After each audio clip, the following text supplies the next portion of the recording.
I think the reason why somebody gets involved with football is playing outside, playing in the yard with friends, with neighbors, with when you go to school, when you got playtime, and there's a little plastic ball for a kid to kick about, to kick against or something. And on a later stage, my father played football not on a high level, but just on amateur level. And yeah, on the Saturdays, you went with him to watch him. Together with your mom and my sister, and at certain points, yeah, you like it so much, you start playing yourself in a team when you're 7 or 8, and yeah, then you get the hunger, and it gives you a lot of pleasure to do something active. You come out of school, and yeah, the first thing you do is put your bag at home and run to the little pitch 5 minutes away from your house, and see all the other boys do the same thing. And that's how I think a lot of people from nowadays, everybody started like that.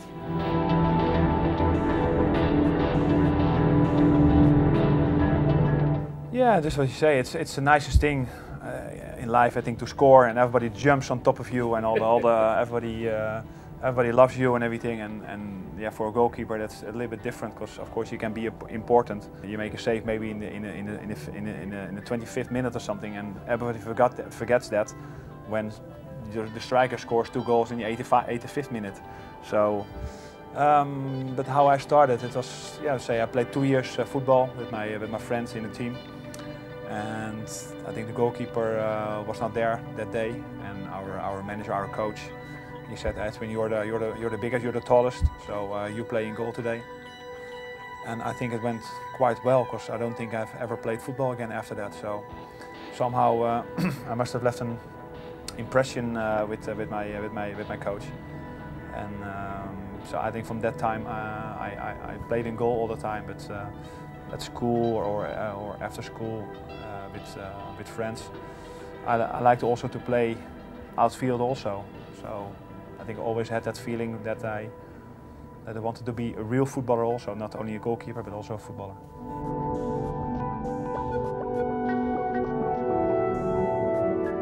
No, my uncle played professional football in Holland. He was a centre half. So to be fair, when I joined the club, I first was outfield and had number 3 on my back. I still got my first shirt. So I always had that feeling, okay, I want to be like him. Then you become a goalkeeper, but it's always been that feeling that yeah. I think I could have made a professional career out of playing football also. Not a level where I'm now, but let's say first division or something. I think I could have done that, but I'm quite happy that I stuck with goalkeeping and using my hands and my feet, of course, with the way we play at Man United and at Ajax.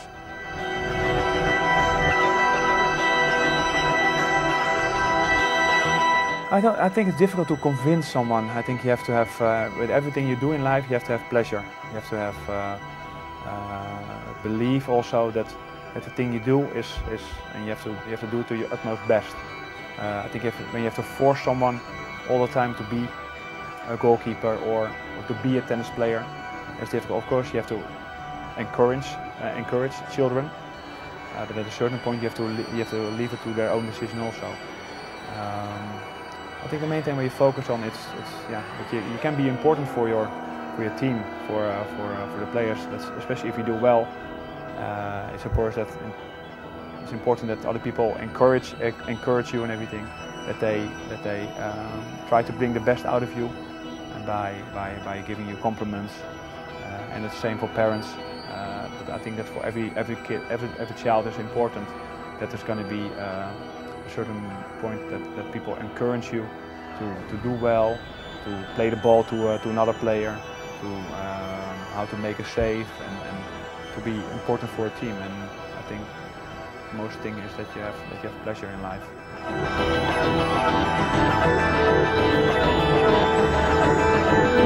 I don't think you can forget as a goalkeeper. It's always there, but that's of course it depends how big the mistake is, and if your team will be able maybe to score 2 times, so you win a game 2-1 and you made a mistake. Let's be it. But you try to be in a game. Yeah, do not let it get to your head. I know it's difficult and it's easy to say, but it's very important to just let it slide away from you and make sure you keep on going, you keep on motivating, keep on coaching your team, being alert, concentration, to make sure that the next ball is going to be yours. Because you know the game is still 60 minutes long or 20 minutes. There still can be a lot of things possible. And of course, after the game, you analyze what you have done wrong. Nowadays, in a professional game, you get of course a lot of video images, so you can see what you have done wrong. You put your left foot a little bit behind your right foot, or your stance was too wide, or the angle was too big on the left, on the right, too much forward. So. If there's a pattern that it happens all the time, you have to adjust it together with your goalkeeping coach, of course. But if it's just a one-off, nobody's perfect.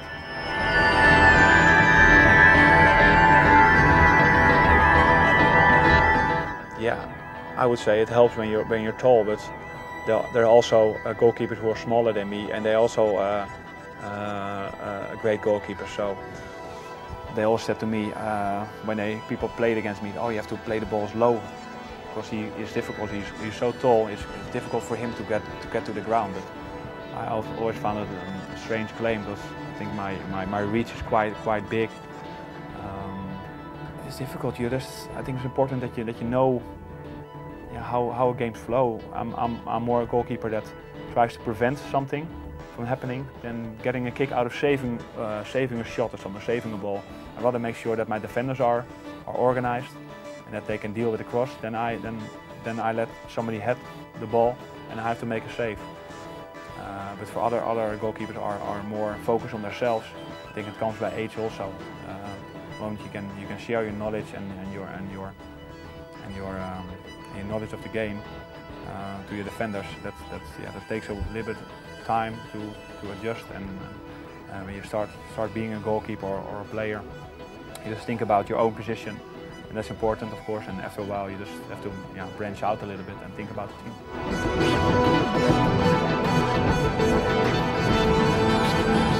Everybody's different, of course, and I've made mistakes. Everybody makes mistakes. That's the thing you have to think about, and sometimes we think everybody's perfect, but nobody's perfect. So it's just a case of that the people around you, or your teammates, or your coach, they make you feel good after it. That okay, come on, you saved us so many times in the games before. You've been excellent. Look at that save, and so just to help. I think that's a team also. You make a team by helping each other, not blaming each other. If you start blaming each other, the team is going on the way down. When you try to help each other, then there's a chance of the team going up.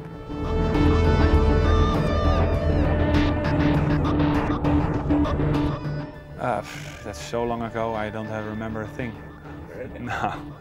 No, it's I think it was in '91, so about 20 years ago.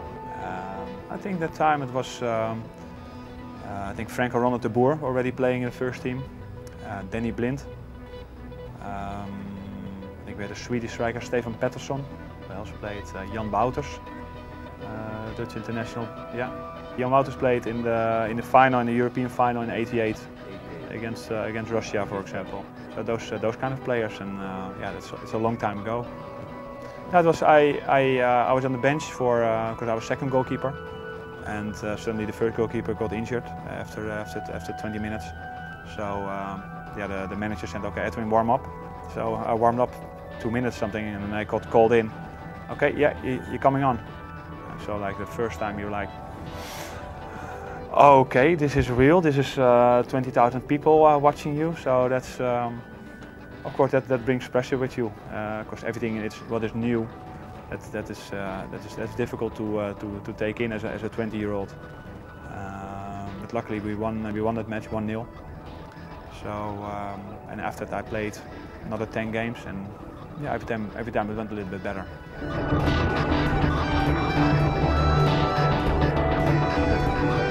I don't remember the first goal. No. It's no. It's a good question. To be fair, I wouldn't know. I wasn't the goalkeeper that I'm now, so you were not that sure, and that you made mistakes, and sometimes you came out to the corner and you couldn't get there, and it was a scramble. But I couldn't say which goal was now first.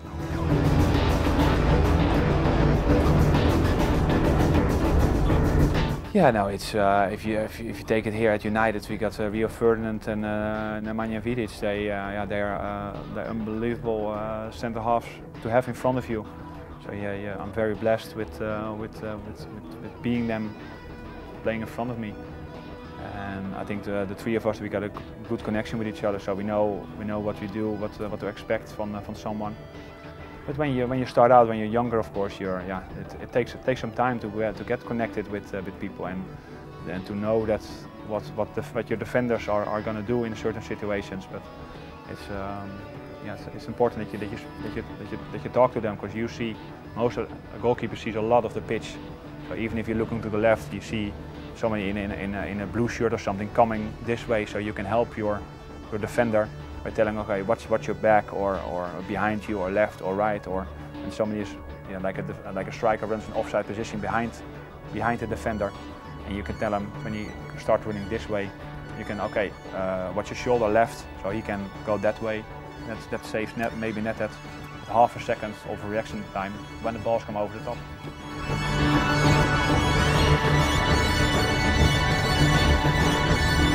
I think when that rule came in, I was at Ajax, and I remember that summer we started playing with the first team also in position games, and I don't think we did a lot of goalkeeping work that pre-season. I think it was just a lot of work with the ball, with our feet, just to make yourself comfortable, to get good control. Don't let the ball bounce off 5 yards when you get a touch. Just make sure the ball is in front of you, or when the striker comes from the right side, that if you take a ball on, you take it with your left and you go to that side and then you have to get help from your defenders who are willing to take the ball from you. So we work a lot on that to keep possession of the ball instead of just kicking it forward and just let the striker deal with it.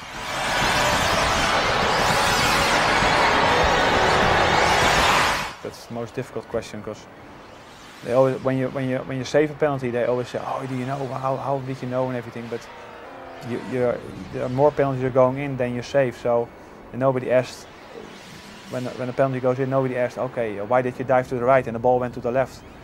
Nobody really asked that, because it's sometimes you can say a lottery, or sometimes you can do you can look at his feet or his position, or does he look at you, or does he gonna hit it at pace, or he's gonna be.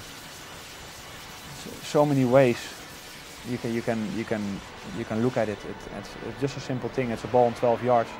The referee blows a whistle and he makes 5 steps and kicks it left or right of you, or down to the middle. So it's still a big mystery, I think, to what's the best way to save a penalty.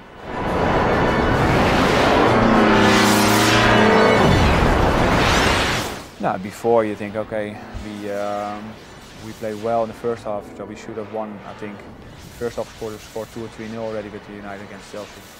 Second half they were better. They hit the crossbar in the extra time.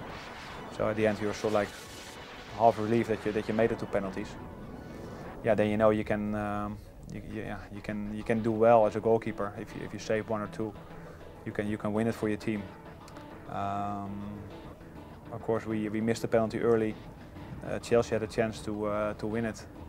They missed it, and after that it's almost history, and you save a very important penalty for your club, for yourself, for the fans. It's an amazing feeling.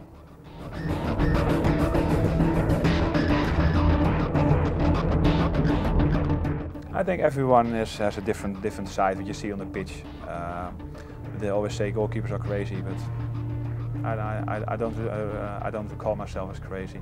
I think I'm dedicated. I think I'm focused, concentrated. Nothing like crazy.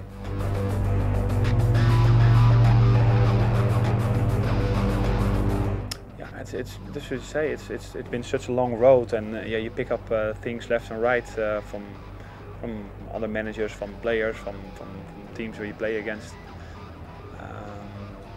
And just to say, my hardest work is on the training ground, and in the game it's just focusing and mentally be strong and save that one ball.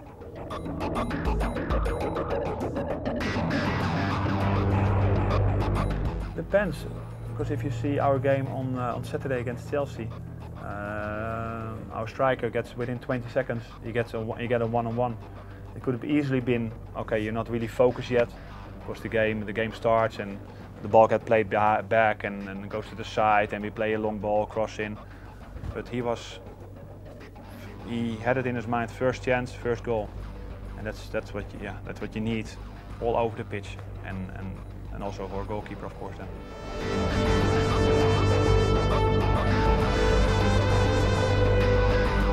You're not. You think the world is going to end when you lose. You don't want to be seen out in public. You're disappointed.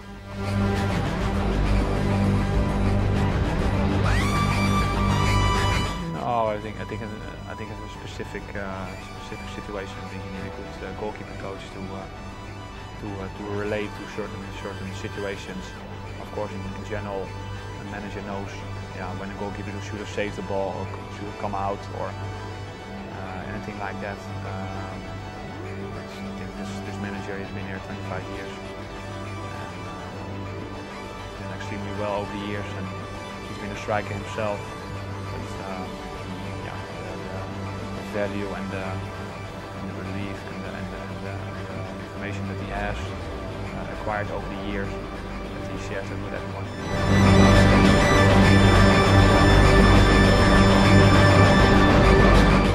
I think, I think because it's difficult. I think when you're a player and you change the system from 4-4-2 to 4-3-3 or 5-4-1 or something, so you play in the system, you know what you need if your midfield is run over. In your mind you think, okay, I need my right winger to come in and my striker to drop in a little bit. And as a goalkeeper, you only have to organize the thing in front of you. So sometimes you don't have the whole picture, because you're not related to somebody who's next to you or in front of you or front and behind you or whatever, because we get everything just in front of us. So I think that's maybe a little bit disadvantage for goalkeepers who want to go into management.